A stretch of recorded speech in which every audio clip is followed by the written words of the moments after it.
Good morning बच्चों।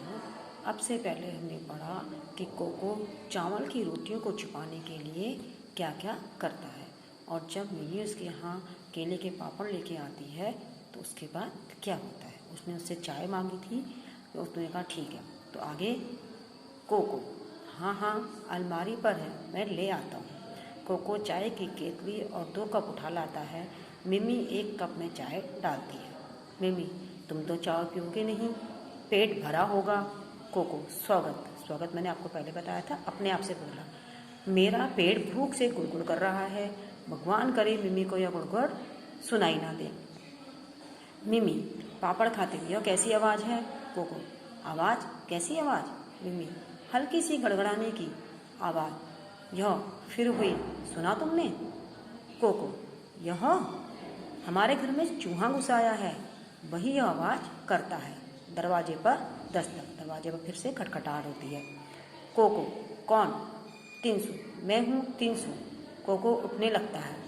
मिमी, तुम बैठे रहो, आराम करो, तुम्हारा पेट बहुत भरा हुआ है, मैं खोलती हूँ। मिमी दरवाज़ा खोलती है। तिनसु गेंदे के फूलों का गुच्छा लिए आता है। तिनसु, आहा, मिमी भी यहाँ है। मिमी, आओ तिनसु। तिनसु मेज के पास आकर, हेलो कोको, क्या बात है, तुम्हारी तबीयत ठीक नहीं है क्या। कोको, हेलो तिनसु। मिमी और तिनसु मेज के पास बैठते हैं तो उनका एक नया दोस्त तिनसु नाम जिसका वो भी आ गया है, और दोनों एक सबसे हेलो हाय करते हुए बैठ जाते हैं।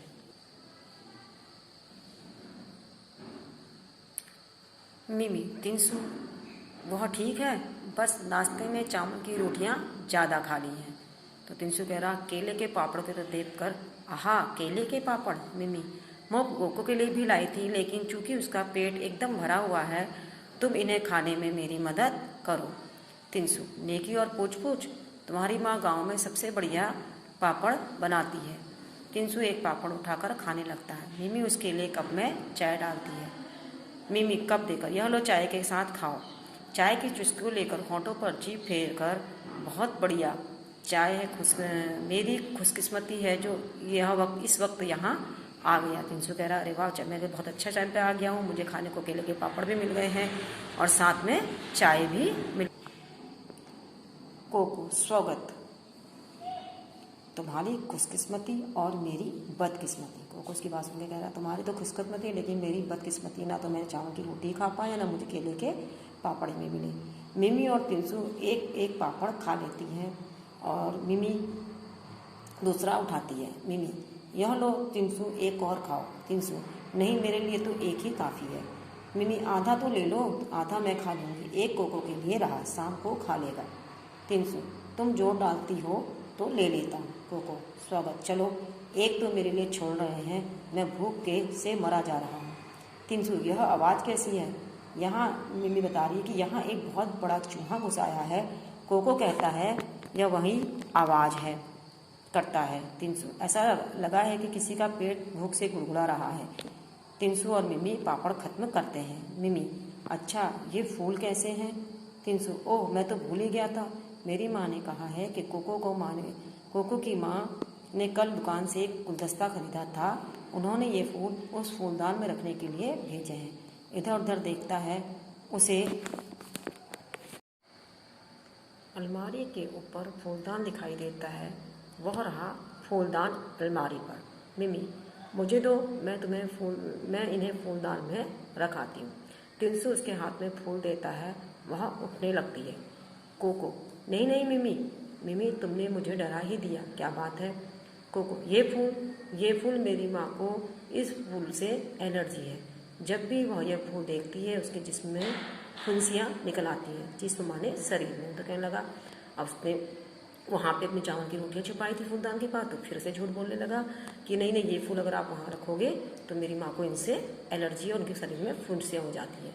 तो तिनसु कह रहा, ओह, मुझे इस बात का पता नहीं था, खैर मैं इन फूलों को वापस ले जाता हूँ। खैर माने कोई बात नहीं, मैं इन फूलों को वापस ले जाऊँगा। कोको चैन की सांस लेकर, स्वागत, मुझे अपनी रोटियों को बचाने के लिए कितने झूठ बोलने पड़ेंगे। दरवाजे पर दस्तक, दरवाजे पर फिर से कोई आता है। कोको, कौन। उबातुन, मैं हूँ दुकान का मैनेजर उबातुन। मिमी कोको से, तुम मत उठो कोको, मैं खोलती हूँ दरवाज़ा जोर से। अभी आई उबातुन चाचा, उबातुन नीला फूलदान लिए आता है। उबातुन, हेलो बच्चों, मेज की तरफ देखकर, लगता है छोटी मोटी पार्टी चल रही है। मिमी, आओ चाचा आओ। उबातुन मेज के पास बैठ जाता है। मिमी, चाय लेंगे आप? उबातुन, कोई एतराज़ नहीं, बहुत बहुत शुक्रिया। मिमी अलमारी की तरफ जाकर कप ले आती है और चाय डालकर उबातुन को देती है। उबातुन कप से चुस्की लेकर, क्या मज़ेदार चाय, खुशबूदार ताजगी वाली। तिनसु, चाचा आपने नाश्ता कर लिया? अब जब ये सब काम हो रहा तो वहाँ पर एक नया उबातुन चाचा जो नाम है दुकान का, जो मैनेजर है, वो एक नीले रंग का फूलदान लिए हाथ में उनके घर आता है। तो वो उसको चाय और नाश्ता कराने के लिए कहते हैं। उबातुन, अभी नहीं किया, मैं सोच रहा था किसी चाय की दुकान पर कर लूँगा। मिमी, चाय की दुकान पर जाने की क्या ज़रूरत, आप यह पापड़ ले सकते हैं। उबातुन, लेकिन मैं तुम में से किसी का हिस्सा नहीं खाना मारना चाहता। तो तिनसु कहता है, कोई बात नहीं चाचा, हम सबके पेट तो भर गए हैं। उंगली से गले को छूता हुआ कहता है। उबातुन, बहुत बहुत शुक्रिया। अरे यह कैसी आवाज़ कैसी है? उबातुन को भी जो कोको के पेट के गड़गड़ाने की आवाज़ सुनाई देती है। तो तिनसु कहता है, यह चूहे की आवाज़ है, अक्सर यह आवाज़ करता है। उबातुन, मुझे लगा किसी का पेट भूख से कुलबुला रहा है। उबातुन पापड़ उठाकर खाने लगता है। उबातुन, कोको तुम आज बहुत चुप हो, तबीयत तो ठीक है? कोको, कुछ नहीं चाचा, मैं बिल्कुल ठीक हूँ। मिमी, उसका पेट बहुत भरा हुआ है, नाश्ता बहुत डटकर किया है। उबातुन पापड़ खत्म करके हाथ से मुंह पहुँचता है। उबातुन, कोको तुम्हारी माँ हमारी दुकान से एक गुलदस्ता फूलदान लाई थी, इधर उधर देखकर। वह रहा। कोको, क्यों, फूलदान का क्या करना है? उबातुन, तुम्हारी माँ ने नीला फूलदान मांगा था, उस वक्त मेरे पास वह नहीं था, इसलिए वह गुलाबी ही ले आई। उनके जाने के बाद मुझे यह नीला फूलदान मिल गया, मैं उससे बदलने आया हूँ। उबातुन अलमारी के पास जाकर गुलाबी फूलदान उठा लेता है और उसकी जगह नीला फूलदान रख देता है। उबातुन कोको से, मुझे यकीन है तुम्हारी माँ नीला फूलदान देखेगी तो बहुत खुश होगी। अब मैं चलूँगा, शुक्रिया और गुड बाय। मिमी और तिनसु, गुड बाय चाचा। कोको, गुड बाय चाचा, स्वागत। और अपने हाथ से अब फिर कह रहा है, और गुड बाय मेरी चावल की रोटियाँ।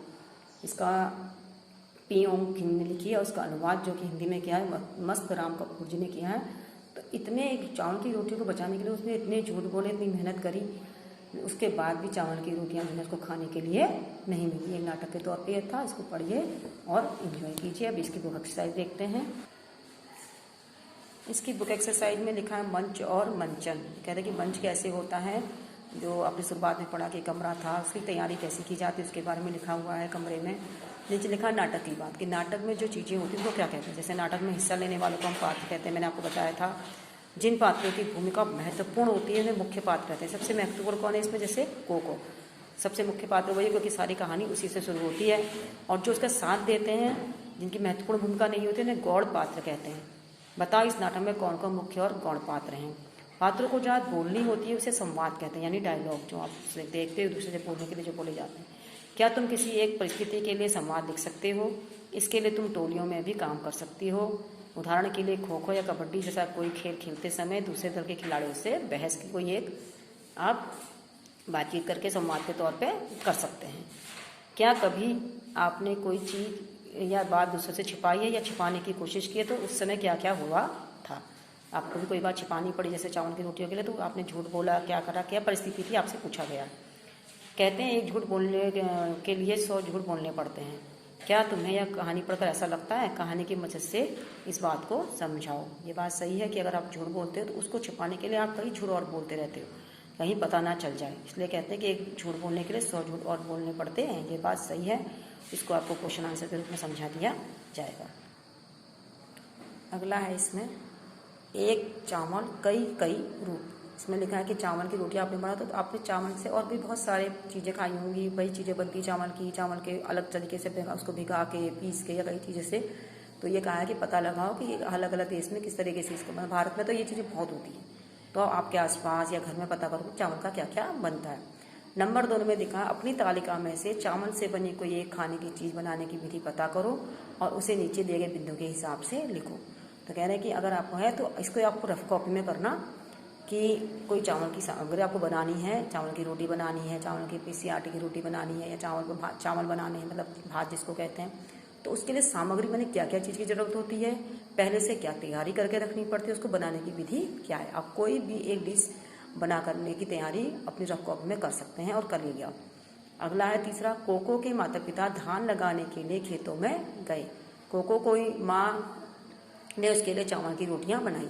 एक ही चीज़ के विभिन्न रूपों के अलग अलग नाम हो सकते हैं। ऐसे नीचे ही कुछ शब्द दिए गए हैं, उनमें अंतर बताओ। जैसे लिखा है चावल, धान, भात, मुरमुरा, चिवड़ा। ये चावल के ही अलग अलग रूप हैं।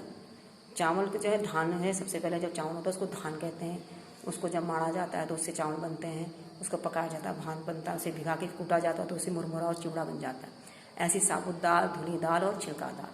सबसे पहले साबुत दाल होती है, उसको आप दल दोगे तो धुली दाल हो जाती है, आधी छिलका दाल हो जाती है, और उसको छिलका भी निकल जाए तो वो धुली दाल बन जाती है। ऐसे गेहूँ है, दलिया है, आटा है, मैदा है और सूजी है, सब गेहूँ के ही आइटम होते हैं। गेहूँ से ही सब कुछ ये बनता है। अगला है के, में, ने, को, से। कोको की माँ ने कल दुकान से एक फूलदान खरीदा था।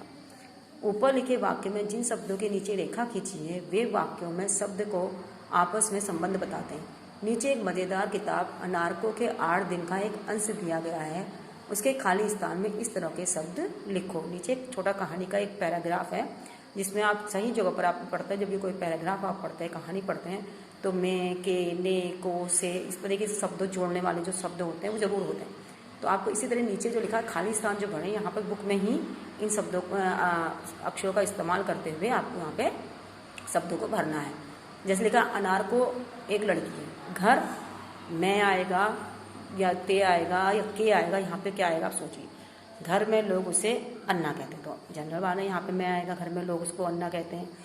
अन्नो नाम छोटा जो है, सो उसे उस पर शब्द में चलाते हैं। यहाँ पे पर शब्द नहीं है तो आप लिख सकते हो अन्नो। पानी ले आ, अन्नो धूप में मत जाना, अन्नो बाहर अंधेरा, कहीं मत जा, बारिश में मत भीग बच्चों। अन्नो और कोई बाहर से आए तो घर वाले कहेंगे ये हमारी अनार को है, प्यार से हम इसे अन्नो कहते हैं, प्यार से। क्या आज अनार को सुबह सोकर उठी तो हाँफ रही थी। रात सपने में बहुत बारिश। अनारकों को याद आया कि उसे लगा आज जैसी सपने में जितनी बारिश हुई, आज के सपने में जितनी बारिश हुई उतनी तो पहले के सपनों में कभी नहीं हुई। जम के बारिश हुई थी आज के सपने में, और जमकर उसमें भीगी थी अनार को। खूब उछली थी, कूदी थी, चारों तरफ पानी छिटकता था और खूब भीगी थी। तो इनका इस्तेमाल करते आप इसको पूरा करें। ये लेसन पूरा हो गया।